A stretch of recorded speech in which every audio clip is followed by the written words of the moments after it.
Salve, salve, ouvintes do podcast da Locomotiva Esportiva.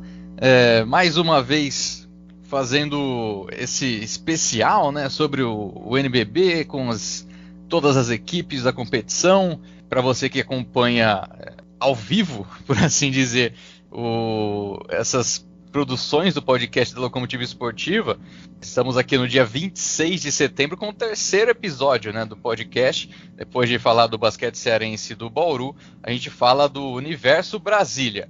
E tendo como um convidado especial, né, para falar sobre a equipe da Capital Federal, tenho comigo o Lucas Magalhães, né, do portal Metrópolis. Tudo bem, Lucas? Aí dá o seu destaque inicial, né, para o Brasília, até mesmo, né, pro NBB, o que você espera, né? Fala, Fábio, bom dia a todos, a todo mundo, bom dia, boa tarde, boa noite, né, porque o podcast é um negócio meio atemporal, assim. Prazer muito grande estar com você, conversando sobre o NBB, conversando sobre o Universo Brasília. O meu destaque inicial, acho que vai para a manutenção do elenco, né, dos atletas que tiveram aqui em Brasília na temporada passada. 8 continuam aqui no Universo, então isso aí já é uma coisa que, no meio de uma temporada um pouco caótica do time, é um negócio que já traz um alento logo no começo. Se a gente pegar esse histórico aí do Brasília, do Universo, né, desde o seu retorno a Brasília, que foi na última temporada, né, a gente teve ali uma fase complicada, né, do Brasília no início do NBB por conta de montar o elenco muito próximo, né, da competição. Aí isso acarretou em boa parte da temporada complicada, né, com várias derrotas, terminando a primeira fase com 16 derrotas em 26 jogos, né, mais da metade, ainda conseguindo uma classificação para os playoffs e aí eu acredito que não tinha muito jeito, né, de encarar as outras equipes, mas o Brasília conseguiu ainda chegar nesses playoffs e essa manutenção garante, né, esse processo de preparação do elenco mais cedo do que na temporada passada, né? Acho que esse é o principal ponto, né? Na temporada passada o time começou a treinar. É importante sempre lembrar que eu fui assessor do Brasília na temporada passada, então eu acompanhei bem de perto todo esse período, né?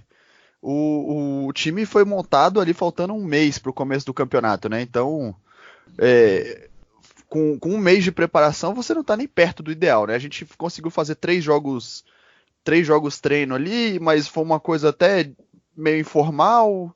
Lá a gente fez jogos com regras diferentes, foi aquela coisa que acontece muito em pré-temporada, mas que quando você está se preparando para um campeonato como o NBB, você fazer 3 jogos treino e já começar o campeonato não é nem perto do ideal, né? O time entra fisicamente abaixo dos adversários, o time entra com ritmo de jogo abaixo dos adversários, e isso aí complicou um pouco a vida do time, né? O time começou com 6 derrotas, né? Começou 0-6 na temporada, conseguiu vencer e vencer bem o Botafogo no 7º jogo só, e aí foi quando o time começou a deslanchar, assim. Mas é o que você falou, começou com 6 derrotas, e aí perdeu alguns jogos que não poderia perder, terminou terminou a temporada com 10-16. E aí no chaveamento dos playoffs acabou pegando o Corinthians e foi eliminado. Mas foi uma temporada difícil. Problemas de salário atrasado, todo mundo lembra, né? O Zé que se recusou a jogar algumas partidas, o Zé que não jogou a partida contra o Pinheiros aqui em Brasília, que o Universo ganhou com uma bola do Pedrinho Rava no final do jogo. O Zé que não jogou contra o Flamengo lá no Rio de Janeiro. Jogo que o Flamengo passeou em quadra, né? Foi um atropelo o jogo. Então, assim, foi uma temporada complicada, mas que tirou ensinamentos importantes. E a saída da Caixa no meio da temporada ali complicou tudo, né, para a equipe. E como é que você vê, assim, por exemplo, o que seria um possível patrocinador, um possível auxílio para essa nova temporada, que é a BRB, a patrocinar o Flamengo, né, nessa temporada, né? Então, a situação da Caixa, ela não era esperada, tá? Uhum. o que acontece? O contrato com a Caixa, ele ia até o dia 31 de dezembro do ano passado, com renovação automática a partir do dia 31 de dezembro. É. Acontece que, quando veio a troca de governo, aí mudou a política de patrocínio totalmente da Caixa, e aí complicou a vida de. E isso não foi só do basquete, não, tá? Não foi uma situação exclusiva para nós. Foi uma situação para todos os times patrocinados pela Caixa, tanto no futebol quanto no basquete. Acho que o atletismo sofreu um pouco também. E aí, financeiramente, o time ficou um pouco bagunçado. Depois a Caixa pagou a última parcela do contrato, ficou tudo certo. E aí o time teve tempo para se organizar. Mas só que isso aí já foi mais pro fim da temporada. Para você ter uma ideia, os salários da Caixa foram pagos na véspera de um dos jogos contra o Corinthians nos playoffs. Nossa. Então, assim, foi bem no final da temporada mesmo. Foi nos últimos jogos, né, da equipe. Foi exatamente. Eu não lembro se foi acho que foi antes do penúltimo jogo. Porque a gente ganhou o jogo 1 aqui em Brasília, num final de semana, e aí a gente jogava num sábado lá em São Paulo de novo. E acho que os salários foram pagos na sexta ou na quinta, um negócio assim. E aí, nessa temporada, veio. O BRB já era um potencial patrocinador do time desde o fim da temporada passada. Já se tinha o interesse do BRB em ser um patrocinador do time.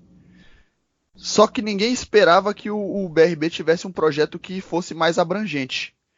Que abarcasse não só o universo, né, o Brasília, como também o Flamengo e a Confederação Brasileira de Basquete. Quando essa notícia saiu, foi um choque muito grande. Aqui em Brasília, os torcedores ficaram revoltados. Porque, historicamente, o Flamengo é um rival do Brasília. Uhum. E aí, se você levar em consideração tanto a época do Universo, lá no começo, quanto a época do Uniceub, os times sempre se enfrentaram em decisões, em jogos importantes. Então, assim, é um rival histórico da cidade. E não faz o menor sentido você patrocinar um rival. Isso é uma opinião minha. Não faz o menor sentido você patrocinar um rival do time da cidade, né, um banco de Brasília patrocinar um rival do Rio de Janeiro, num campeonato onde o Brasília está disputando. Uhum. E aí eu entendo toda a questão de marca, a importância da marca do Flamengo, time mais vencedor do basquete brasileiro. Eu respeito tudo isso. Mas não me passa a menor credibilidade quando o time de Brasília tem um valor que é muito menor do que o do time do Rio de Janeiro, né? Isso aí, acho que ninguém esperava, e quando foi anunciado que o Flamengo seria que o BRB seria o patrocinador master do Flamengo, aí é que a torcida mesmo foi a loucura, e foi uma situação que ficou muito. A torcida protestou bastante no Instagram do BRB, a ponto do BRB fechar os comentários, né, no Instagram. Então foi uma coisa muito complicada. Tá certo que o Flamengo tem esse âmbito nacional, né? Mas seria como se o Magazine Luiza, né, de Franca, patrocinasse o Bauru Basquete, assim, né, em termos de rivalidade, né? Sim, exatamente. E isso atrapalhou um pouco, né, nessa formação do elenco, ainda que teve a manutenção de muitos jogadores, teve uma perda importante, acho que duas perdas, né, importantes, que foi a do Zach Graham e a do Graterol, né, que foram dois dos principais jogadores da equipe na temporada passada, né? O Zach e o Indy eram responsáveis por, sei lá, 40% da pontuação do time. Então, assim, o Zach é um jogador diferente. Ele é diferenciado, tanto é que o Flamengo ofereceu um caminhão de dinheiro para ele poder jogar por eles lá, né? Uhum. Então, assim, ele é um jogador que tem pontos fáceis, assim. Ele cria muita situação de ponto. Então, é um cara que infiltra bem, que chuta bem de 3, que tem um arremesso de média distância muito bom, que quando você menos espera, pum, ele tá com 20 pontos no jogo. E o Graterol ele fazia muito bem esse trabalho sujo ali de rebote, de brigar ali no garrafão, mas que também estava contribuindo bem com os pontos. Então a montagem desse elenco foi pensada, além da complicação que envolveu o BRB, porque o que eu acho, e aí é achismo puro, eu acho que o Brasília esperava ter um patrocínio maior do BRB. para poder montar um time mais forte, assim, com mais peças individualmente. Não sei se a ponto de suprir a ausência do Zeke e do Graterol, mas jogadores que pudessem elevar um pouco mais o nível do elenco. Que tivesse um trabalho coletivo melhor do que na temporada passada. Exatamente. E aí, não, o patrocínio é de 1,5 milhão, tá? Do BRB. E esse patrocínio não foi suficiente para trazer outros jogadores. E aí, os atletas que chegaram aqui em Brasília, o que se espera deles é que eles façam pontos que possam suprir a ausência do Zeke e do Graterol. Não que nenhum vá fazer 25 pontos por jogo, mas que se algum contribuir com 8, outro com 8 ali, mais um fizer 7, se conseguir distribuir mais a pontuação, o time pode até chegar onde se espera. Mas vai ser um desafio muito grande pro André Germano nessa temporada. Porque aí você tem ali o Zach Graham, por exemplo, aquele cara que, apesar das dificuldades técnicas da equipe, ele consegue render ainda, né, para fazer 20 pontos ali e manter a equipe na briga, né, nos jogos. E aí você tem como as principais contratações dessa temporada ali, principais não, as únicas, né, contratações dessa temporada, o Gui Bento, que é um jogador que ainda não teve, né, um grande momento no basquete, né, vindo do Corinthians. O Zé Carlos também, tanto o Gui Bento como o Zé Carlos, muito jovens ainda, 22 anos. Tem o Fioruto mais experiente, assim, talvez não renda o suficiente para contribuir tanto assim, né? E você tem aí a chegada do Luc Lombardi, que é um francês que é desconhecido, né, aqui no Brasil. O Lombardi, ele é a grande incógnita desse time, assim. Ele é um jogador, pelo que eu vi nos treinos, ele é um jogador que tem um arremesso de 3 pontos muito bom. Ele é um atirador nato, assim. Ele arremessa muito bem do perímetro e é um cara que pode ajudar muito nesse sentido. Agora, a gente precisa esperar para ver como que o André Germano vai utilizar o Luc nesses jogos, nos jogos do NBB, porque no Interligas ele atuou por 2 minutos. Então, assim, é muito difícil você traçar um panorama de um jogador vendo ele atuar dos 120 minutos possíveis, ele atuar 2. Então, não dá para falar nada dele ainda. Mas nos treinos, ele é um cara que vem evoluindo e que mostra que tem um arremesso de 3 pontos muito bom. E é isso que eu acho que pode se esperar dele. Um cara que entra, mata ali 2 bolinhas, coloca o time no jogo, ou então ajuda a abrir uma diferença, alguma coisa nesse sentido. Mas aí é desconhecido, é um tiro no desconhecido porque ele não foi testado no nível do NBB ainda, é um campeonato que está subindo o nível cada temporada a mais, né? E acho que o Fioruto, a questão do Fioruto é que ele vai ajudar o time não só tecnicamente, mas taticamente e também fora de quadra. Porque ele é um jogador muito querido pelo grupo. E aí é um cara que pode ajudar em outras frentes, assim. Ele é mais ou menos um cara parecido com o Rick Sanchez, que estava aqui em Brasília na temporada passada. Que é um cara muito querido pelo grupo, que pode fazer muita coisa em quadra e que ajuda em várias frentes. Assim. Acho que o Fioruto vai ter esse papel de manter o grupo unido e também de ajudar em quadra fazendo coisas que não se espera muito dele, assim. É um cara que fisicamente vai ser o nosso pivô titular. Eu acredito que seja, né? Acho que nessa temporada o Marcelão vai ter mais minutos, como ele já mostrou isso no Interligas. Mas o Fioruto vai ajudar em várias frentes, assim. Ele não vai ser só o pivô do Universo Brasília, ele vai ajudar em outras partes, assim. Pela experiência dele também, né? A média de idade aí de pouquinho ele tá mais com de 34. Média de idade um pouquinho mais de 26 anos, né, do Brasília, um jogador experiente ali, junto com o Nezinho, com o Arthur, né, jogadores que dão mais casca, né, para essa equipe. Eu vi aqui um pouco do Lombardi aqui pelo YouTube, né, é um jogador de DVD até agora, né, que a gente não viu ele jogar. É um jogador alto, né, mas eu não tem tanto não gosta muito de contato físico, não, viu? Olhando É, assim ele os highlights dele. o jogo dele é muito do perímetro, assim, ele é baseado Aham. no perímetro, o jogo dele. Mas é aquela coisa, nos treinos ele costuma ir bem, não reclama de contato, não bate pra dentro, mas o forte dele é jogar a bola de 3 pontos mesmo e acertar arremesso do perímetro. É um jogador que ele me lembra um pouco, guardadas as devidas proporções, um outro monstrinho que passou por aqui na temporada passada e que na LDB de agora, desse ano, tá fazendo um estrago absurdo, que é o senhor Daniel Von Heiden, Hum, do que também Corinthians agora. gosta disso, do Corinthians. Que todo mundo falava, ó, esse menino vai ser bom, esse menino vai ser bom. E agora na LDB ele tá provando que ele é diferenciado. E é um jogador que no perímetro ele era diferente, assim, ele pegava a bola e jogava sem dó mesmo, com um aproveitamento muito alto. E eu acho que o Lombardi tem as características muito parecidas, assim, de Uhum. explorar o perímetro. O que vier além disso, acho que vai ser um pouco de lucro. Mas ele vai explorar mesmo o perímetro. Dá aquela reforço ali pro jogo aberto, né, da equipe ali no Uhum. perímetro. E desses que permaneceram aí na temporada passada, quem é que você destaca, assim, como, pelo menos no Interligas, né, o que deu para ver já desses jogadores, dos treinos, desses que permaneceram que podem dar algum caldo aí nessa temporada?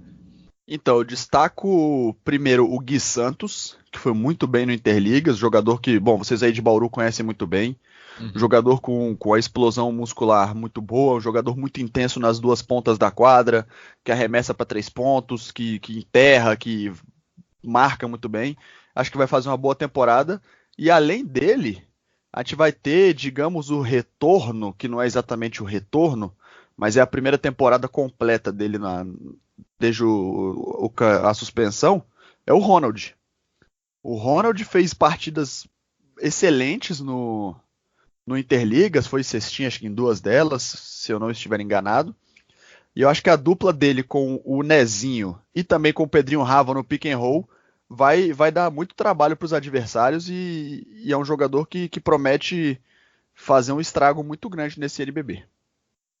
Contra o Comunicações, eles fez 22 pontos, né? Depois contra o Regatas foram 22 pontos também, né? Um jogador que teve um volume de jogo muito bom ali no garrafão. Você acha que esse trabalho aí com, por exemplo, o Lombardi de perímetro, o Ronald ali no garrafão, é, dá boas opções, né, para a equipe de para fazer alterações dentro do jogo, né, para pontuação?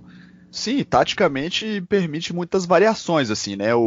Eu acredito que o André vai usar a formação de quatro abertos muitas vezes durante a temporada. Porque se você parar para pensar, o Nezinho chuta para três, o Gui Santos chuta para três, aí se você opta pelo Pedro Mendonça no lugar do Gui Santos, ele também chuta para três. Arthur e Gui Bento também tem arremessos de perímetro muito bons. Então é bem possível que o time jogue muito nessa formação com quatro abertos. E sobre o Ronald também, é importante destacar um negócio que ele fez uma pré-temporada diferente, né? Eu não sei se você chegou a acompanhar, se acompanha ele nas redes sociais. O Ronald ele treinou com o Zach Graham nos Estados Unidos. Hum. Ele passou 40 dias lá nos Estados Unidos, jogou. Foram vários treinos. O Zach ele tem uma espécie de academia de basquete.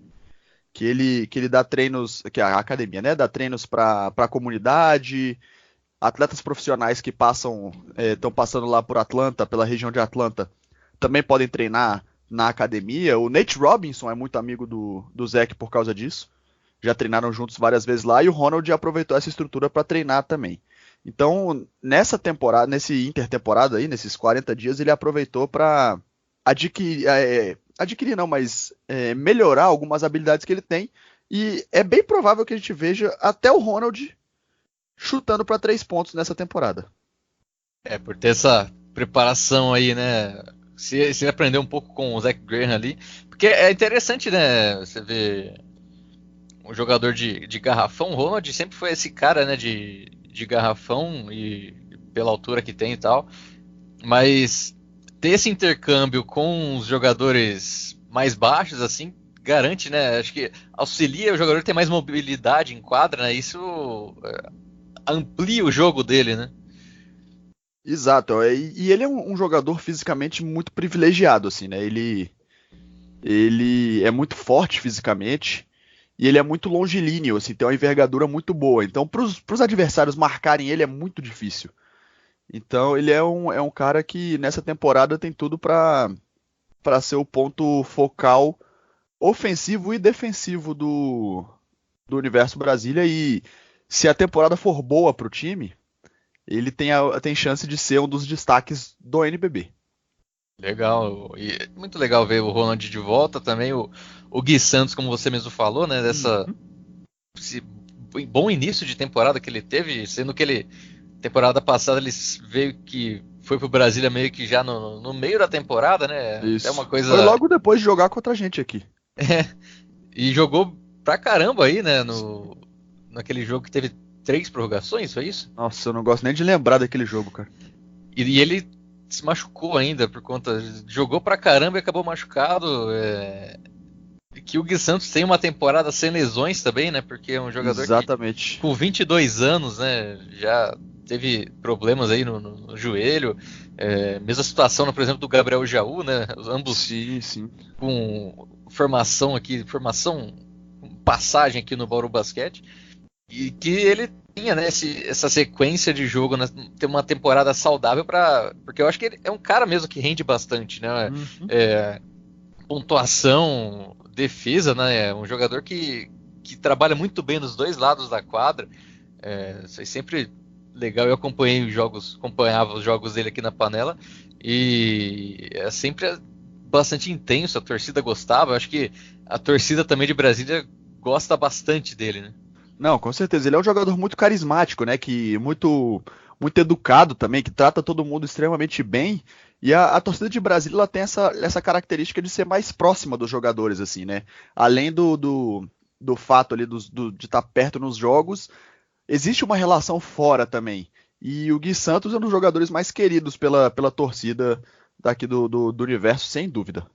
E falando desses experientes aí, né? O Nezinho e o Arthur. Você acha que eles ainda têm lenha pra queimar nesse NBB? Ah, sem dúvida. O Arthur é um jogador que os dois, eles não são apenas jogadores, né? Eu costumo diferenciar jogadores de atletas. Uhum. Porque jogador é o cara que entra lá e joga, pra mim. E atleta é o cara que entra lá, joga, treina, se alimenta bem, se cuida, dorme direito. É um pacote. E o Arthur pra mim, o Nezinho também. Mas é porque o Arthur me espantou um pouco na última pré-temporada. Nessa temporada eu não sei porque não tô mais no time, né? Mas na pré-temporada passada, o Arthur fazia treinos diariamente com o Euler, né? Que era um dos auxiliares do time na temporada passada. E ele se apresentou para o primeiro treino da pré-temporada com 6,7% de gordura, aos 36 anos de idade. Esse percentual ainda baixou um pouco durante a temporada, porque são treino em 2 períodos, jogo, tudo mais. Mas ele se apresentou com 6,7% de gordura. Nossa. Teve jogador que engordou durante a temporada, imagina. Pois é. Por causa exatamente. do Arthur. O Arthur coisa, né? ele é diferente, assim, é um cara que se cuida muito, preza muito pela alimentação, tá sempre estudando o jogo. O Arthur é diferente, cara. O Arthur acho que tem muita lenha para queimar ainda e que pode surpreender muita gente nesse NBB aí. Acho que tem mais uns anos de carreira, viu? Não vou mentir, não. E esses jogadores com mais experiência, né, para não falar mais velhos, mais veteranos, que se cuidam, né, é uma referência também para os jogadores mais jovens, né, para uma equipe com uma média de idade baixa, né, do Brasília, são caras muito importantes, né, dentro do grupo, né? Não, sem dúvida. E a gente tem aí fora de Brasília e agora fora de Bauru também, né? O caso do Alex, que aos 39 anos foi, na minha opinião, o melhor jogador da seleção brasileira no Mundial, né? Fez pessoalmente, né? Foi o melhor campeonato dele, né? As melhores médias de pontos, rebotes, assistências. Mas acho que a atuação dele foi muito importante. E ele é o expoente máximo dessa geração 80, né? O Alex tá firme e forte aí até hoje e tem mais uns aninhos pra jogar ainda também. É assustador, né, o Alex? Temporada passada ele teve mais baixos do que altos, né, por conta da lesão que ele Aham. teve dificuldades nos arremessos de fora e tá rendendo, voltou a render, né? Fez uma pré-temporada interessante com a seleção, rendeu e chega no Minas com que pode atingir um patamar aí que há algum tempo, né, a equipe mineira não chegava, né? E até falando já em patamar, onde você vê o Brasília dentro, né, das equipes que vão disputar o NBB, que patamar ele Então, tá? eu acho que hoje a briga do Brasília é para buscar ali as últimas vagas dos playoffs. Acho que, a não ser que aconteça alguma coisa muito extraordinária, se eles beberem a poção do Michael Jordan no Space Jam lá, é um time que, pela preparação ter começado um pouco depois e aquela coisa toda, apesar de ter tido Interligas, o time só vai fazer 3 amistosos, muito provavelmente antes da temporada, antes do início da temporada. Então o ritmo de jogo ainda não vai estar o ideal, vai ter um começo de temporada um pouco mais turbulento de novo, mas eu acho que o time briga de novo ali pelas últimas vagas dos playoffs, ali pelo 10º lugar, 11º. Mas isso aí pode mudar, se aparecer um patrocinador novo, se outras situações acontecerem, aí esse prognóstico ele muda. Mas hoje, no momento em que a gente grava esse podcast, o Brasília briga pelas últimas vagas dos playoffs. Uhum, e aí seria com Pato Basquete ali, Unifacisa, Isso, nessas exatamente. equipes. São 16 equipes, né? E é até complicado jogar de igual para igual com equipes como o Flamengo, né? O Franca, que são equipes que têm uma rotação incrível, né? É o próprio De Minas agora. jogadores. O Minas. Mas talvez o Brasília, por ser esse segundo ano do André Germano. por ser o segundo ano do André Germano, né, com uma equipe adulta, dando um pouco mais de experiência dele para ele, né, no NBB, com essa manutenção do elenco, embora sem o Zach Graham, ainda dá, né, para sonhar com essa classificação. Talvez não tão sofrido como na temporada passada, que foi lá nos finalmente, né, que o Brasília conseguiu essa classificação, mas não tem como escapar, né? O investimento das outras equipes foi maior e o retorno talvez possa ser maior, mas é claro que a decisão vai ser dentro de quadra. Exatamente. Até você falou sobre a classificação do Universo na temporada passada. Acho que o time se classificou na antepenúltima rodada, né? Num jogo contra o Uhum. Vasco, lá em São Januário. E aí, o time chegou para treinar lá em São Januário. A luz do ginásio acabou, minutos antes do treino. Sem querer. E, é, o Vasco. O Vasco? O Vasco. E aí, o treino ele foi feito com o farol da van que levou o time a São Januário. Pegaram a van, Nossa. estacionaram na rampa que dá acesso ali ao ginásio, acenderam o farol e o time treinou assim, debateu arremesso desse jeito. Aparentemente deu certo, né? Porque no outro dia o time ganhou e se classificou para o playoff. Aprendeu a jogar no escuro, fica mais fácil ainda para conhecer a quadra, né? E eu não sei o que acontece com esse time. Um pouco depois, um pouco depois, ou um pouco antes, não lembro. Eu me perdi um pouco no tempo e no espaço aqui. Mas quando a gente foi jogar contra a Franca, logo depois do Jogo das Estrelas, a gente chegou para treinar no CT. Aconteceu a mesma coisa. A gente ficou sem luz lá também, não deu para ver nada. Mas só que assim, ficou um escuro absoluto. Lá no CT do SESI lá em Franca. E aí acho que a luz voltou depois e foi um treino um pouco mais leve, assim. Mas foi. A gente sofreu um pouco com queda de energia nessa temporada. Na última temporada. Pelo menos aprendeu a jogar no escuro, que facilita o jogo Exatamente. depois, né? É igual o Luke Skywalker, né? Pra ser Exatamente. Jedi. É assim. Eu acho que era até um treino já proposital, viu? Com o Vasco, não sei, né? Que o Vasco não Exa- pagava. Mas. Exatamente. Mas na verdade o Vasco não paga é água, né? A água é que é cortada em São Januário com alguma frequência. A luz eu já não sabia. Novidades do Vasco são assim, né? Finado Vasco no basquete. Bom, Exatamente. que bom que o Brasília fica, pelo menos. Chegou a ter algum rumor de que a equipe não ficaria para essa temporada ou foi Não. Que de o time boa? não ficaria, não. Cogitou-se que o time pudesse ter um orçamento ainda menor, mas a conversa de que o time sairia do campeonato acho que nunca chegou a ser forte. Esse Uhum. rumor nunca chegou a ser forte.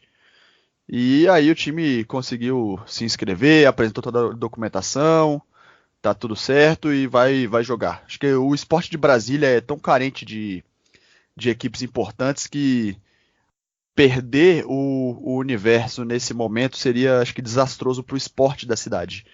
Porque antes, na ausência na temporada que o Uniceub ficou ausente, né, no NBB 10, Brasília ainda tinha o Brasília Vôlei na Superliga Feminina. Sim.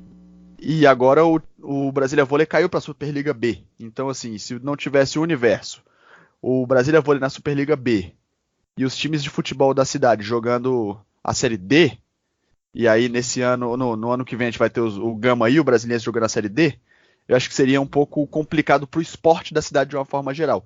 Mas ainda bem que o universo se manteve aí, conseguiu se erguer, se manter firme para a temporada.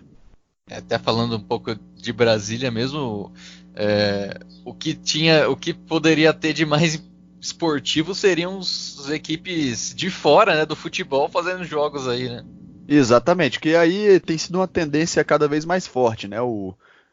A gente vai ver como é que vai ficar agora, porque uma empresa, né, chamada Arena BSB, arrendou o estádio, né? Pegou a gestão do estádio pelos próximos 35 anos. Então, o estádio foi privatizado e vamos ver como que essa empresa vai conduzir essa questão de cuidar do estádio, né? Mas já se fala em ter sala de cinema dentro do estádio, vai Que ser isso. uma arena multiuso, até para poder justificar o tamanho do estádio, né? Porque numa cidade onde o time mais importante, onde os dois times mais importantes vão jogar só a Série D no ano que vem, não faz o menor sentido ter um estádio para 72 mil pessoas, né? Então é bom que se tenha uma rotatividade maior de público e que não use o estádio só como uma praça esportiva.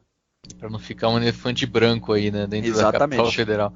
Bom, indo aqui, né, para os finalmentes aqui desse episódio do podcast, você já falou que pode chegar até nos playoffs, aí você vê aí dentro do elenco algum jogador assim que pode surpreender ao pessoal que está meio que acompanhando de fora o Brasília?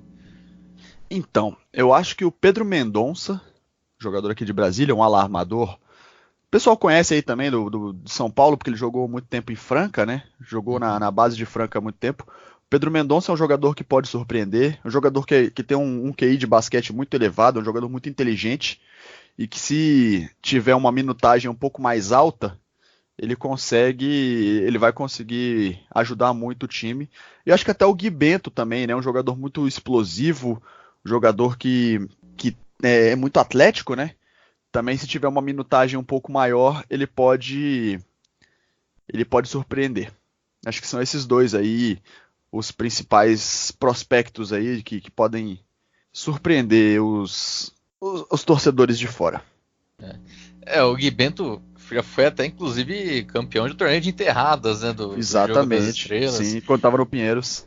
É, e aí no Corinthians não teve tanto espaço para jogar e aos 22 anos aí busca aí novamente um time para ter mais minutagem de quadra e dependendo aí da situação do Lombardi, né, Uhum. se ele continuar jogando pouco assim, é capaz do Gui Bento ter um espaço maior, né? Exatamente. Porque os dois jogam na mesma posição, né? Os dois são laterais. E aí a gente tem que ver em quem que o André Germano vai apostar mais em dado momento da temporada. Isso aí a gente só vai conseguir saber mesmo quando os jogos começarem. E eu confesso que a torcida aqui tá ansiosa pro começo do NBB. Tá ansiosa, espera coisa boa para a equipe? Sim, acredito que sim, né? A torcida aqui em Brasília tem esse traço de acompanhar muito o time, né? Vai em treino, vai em evento social, acompanha tudo que o time faz. E quando a temporada começa, as expectativas elas sempre são as melhores, né? A torcida de Brasília costumo brincar que é uma torcida muito mal acostumada, né? Foi Uhum. acostumada a ganhar tudo e agora quer mais. É, Vamos ver até onde mas, esse time mas vai conseguir aí chegar. esse problema de querer mais é que vai agora começa mais de baixo, né? Com da temporada passada, né? Começa a caminhar novamente, né? Desde o do começo, né? Para ter uma equipe que brigue por títulos realmente, né? Tem Sim, essa exatamente. dificuldade. E tem que ter essa paciência também, né? O torcedor. Aconteceu também, por exemplo, com a equipe de Franca, né? Durante muito tempo. O próprio Bauru também passou por isso depois do título do NBB. Uhum. O Flamengo, né, embora tenha ficado sem título durante 2 temporadas também, mas teve sempre chegando ali, brigando por títulos, então talvez não tenha sido tanto essa situação, mas Uhum. Brasília, né, por ter sido dominante ali na primeira fase do NBB, nas primeiras temporadas do NBB, é, é muito importante que volte, né, a brigar por títulos. E é legal ver que a torcida, após a saída, né, do, do antigo Brasília, né, É que do acabou Uniceub. encerrando, né, do Uniceub, é, abraçou novamente, né, a equipe com o retorno do Universo. Exatamente. A torcida Brasília se tornou uma a capital do NBB, assim, digamos. Porque é uma torcida que. Eu ainda não tenho coragem de dizer que Brasília é a capital do basquete, porque depois de algumas vezes indo à Franca, onde até as lixeiras são cestas de basquete, você tem que respeitar o pessoal. Mas Brasília, com a criação do NBB, se tornou, se tornou a capital do NBB, né? Eu acho que isso não mudou. O público continua lotando ginásio, continua sendo muito atuante no sentido de estar acompanhando o time, muita gente viaja para ver jogo. Então, isso aí é uma coisa que meio que pegou na cidade. Uhum.